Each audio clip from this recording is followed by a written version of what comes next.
Hola, ¿qué tal? Bienvenidos una vez más. Vamos a continuar con nuestros temas de nuestro programa de geometría y trigonometría de nivel medio superior. En esta ocasión vamos a recordar un poquito acerca de los triángulos. Vamos a ver su definición, los elementos, las condiciones de existencia y los puntos y rectas notables que en ellos hay. ¿Ok? Comenzamos.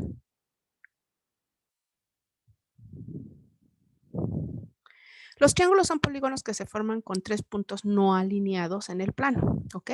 Es una superficie limitada por tres lados. Para nombrar un triángulo se utiliza el símbolo de triángulo, un triangulito pequeño, y las letras de sus vértices, o bien el símbolo y un número. Por ejemplo, aquí tenemos el triángulo ABC con vértices A mayúscula, B mayúscula, C mayúscula. Los ángulos se forman en el vértice el ángulo A, el ángulo B, el ángulo C, y sus lados se nombran con la letra minúscula del ángulo que tienen enfrente. Es decir, que si aquí está el ángulo A, enfrente tenemos al lado A minúscula. Si aquí está el ángulo B, aquí tenemos al lado B minúscula, y si aquí tenemos al ángulo C o vértice C, tenemos al lado C minúscula. Lo podemos nombrar triángulo 1, si nosotros lo nombramos así, o bien triángulo ABC. Tanto los vértices como los ángulos como sus lados son los elementos que todos los triángulos tienen, ¿ok? Los ángulos se pueden clasificar según sus lados y según sus ángulos. Según sus lados, pueden ser equilátero, isósceles, escaleno. Equilátero si tiene tres lados iguales, isósceles dos lados iguales, o escaleno si sus tres lados son desiguales o diferentes. Según sus ángulos, los triángulos pueden ser rectángulo, obtusángulo o acutángulo. ¿Ok? Un triángulo rectángulo es aquel que tiene un ángulo de 90 grados. Un triángulo obtusángulo es aquel que tiene un ángulo mayor que 90 grados. Y un triángulo acutángulo es aquel cuyos tres ángulos son menores que 90 grados, es decir, sus tres ángulos son agudos. Muy bien, vamos a continuar. Y vamos a ver las condiciones de existencia de un triángulo, ¿ok? Estas son dos y vamos a empezar por lo siguiente, ¿ok? Primero, la suma de dos de sus lados siempre es mayor que el tercer lado.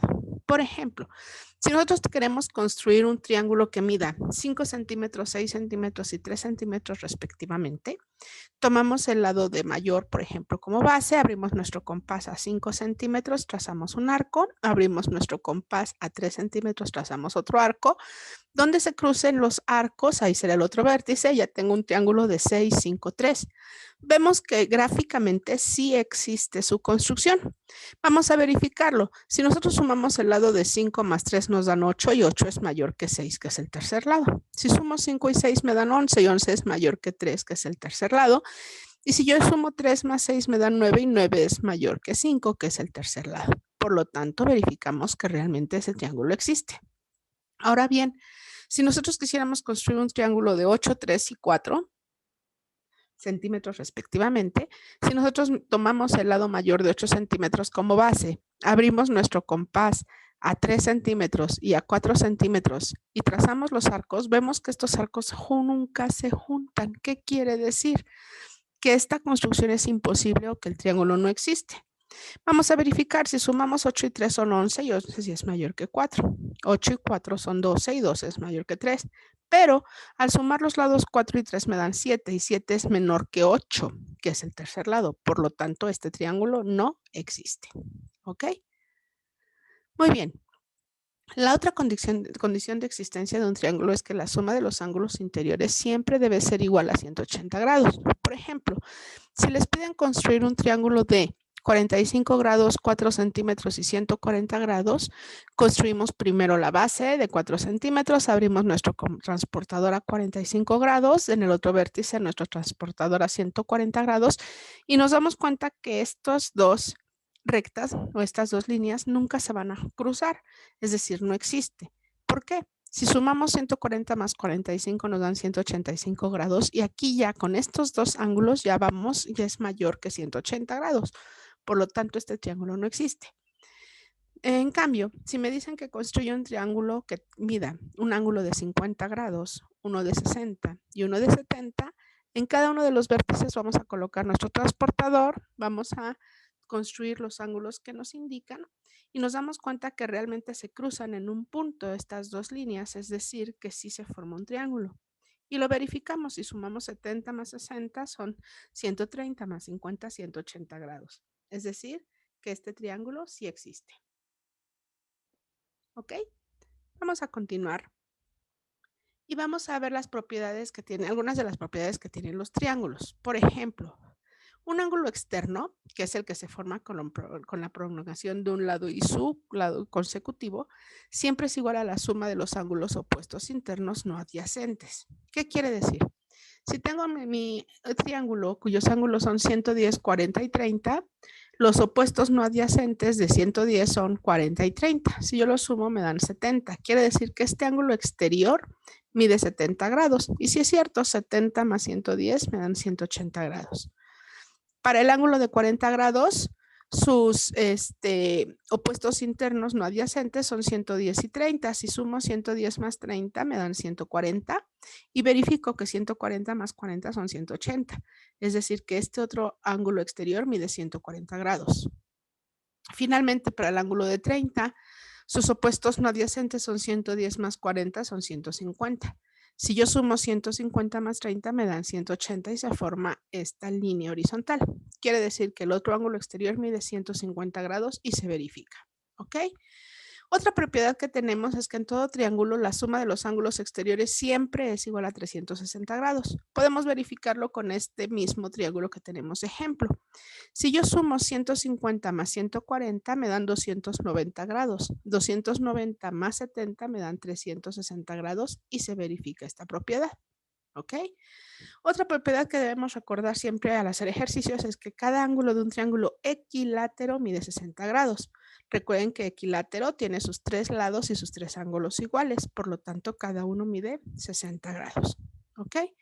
Otra propiedad es que los ángulos de la base de un triángulo isósceles son iguales. Es decir, si construimos un triángulo isósceles que tiene dos lados iguales, por ejemplo, de 7 centímetros y uno desigual de 5, los ángulos en la base medirán 68 grados cada uno y se cumple que también son iguales. ¿Ok? Ahora, otra propiedad es que en un triángulo rectángulo los ángulos agudos son complementarios.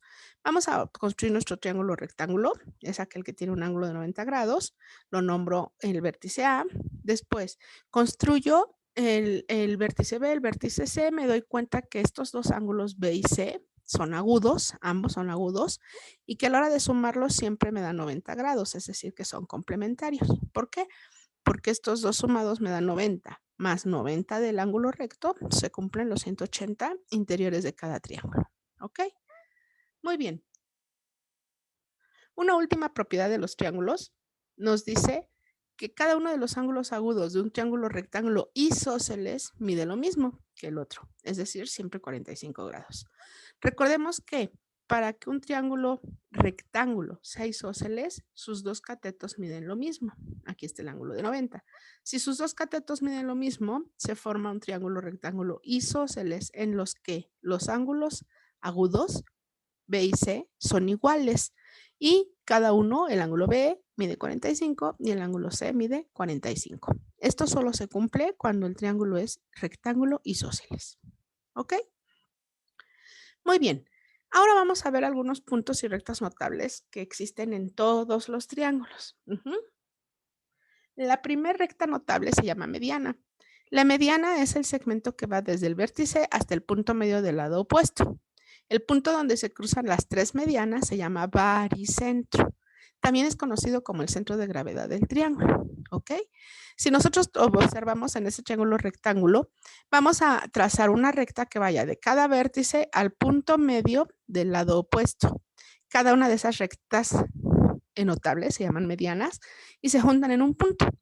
Este punto es el que se llama baricentro.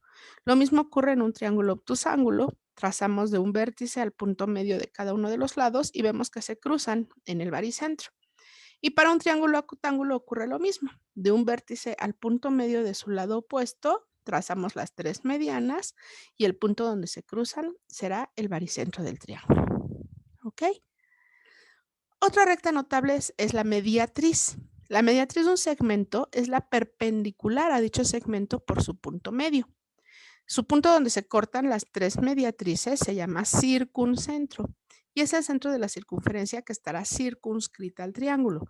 También será el punto equidistante a los tres vértices del triángulo, equidistantes de la misma distancia. ¿Ok?